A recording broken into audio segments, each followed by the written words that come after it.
Pour le beau temps ces jours-ci, vous pourrez repasser. En revanche, il y a plein d'endroits et d'idées de découverte sur notre côte d'Opale, même sous le brouillard. Ainsi, si vous aimez l'esprit médiéval, la tour de l'horloge à Guînes ouvre exceptionnellement ses portes en hiver pendant les vacances. Vous y retrouverez toute l'histoire du camp du Drap d'Or et l'époque où Guînes était française et Calais anglaise. Sans oublier l'arrivée des Vikings. Et comme février dans la région n'est pas une période comme les autres, la tour de l'horloge propose également des visites thématiques autour du carnaval. Les enfants et les grands pourront fabriquer leurs propres masques. Si vous voulez tout de même être à l'extérieur, voici une autre idée pour vous, un peu plus au sud du littoral. Avec ses 54 mètres de hauteur, le phare de la Canche a de quoi donner le tournis. Je vous laisse le soin de compter les marches. Allez, en route, c'est parti.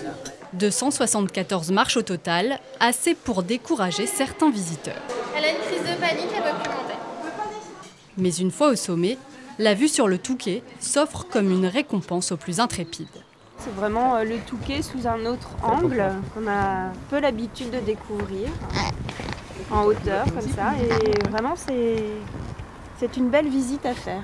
En fin de compte, on vient tous les ans au Touquet avec mon épouse, on n'était jamais monté au phare, donc c'est vraiment un panorama magnifique. Ouais, c'est vraiment très très joli. À chaque période de vacances scolaires, le phare de la Canche offre à ses visiteurs une vue imprenable. Grâce à ce point de vue, le plus haut du Touquet, ils peuvent observer les variations de la nature toute l'année. Qu'on soit en été évidemment ou vous voyez en hiver, on a toujours des visiteurs et plusieurs familles d'ailleurs. Alors ça plaît énormément aux enfants, il y a une partie ludique et puis aussi c'est de prendre un petit peu de hauteur. On ne s'aperçoit pas forcément toujours de l'environnement qui nous entoure et justement à 54 mètres de hauteur, on aperçoit bien et la partie forêt, la partie ville, la mer, la rivière et plusieurs bâtiments qui ressortent du paysage. Se rendre au phare de la Canche, c'est aussi découvrir ou redécouvrir les 2 phares disparus du Touquet.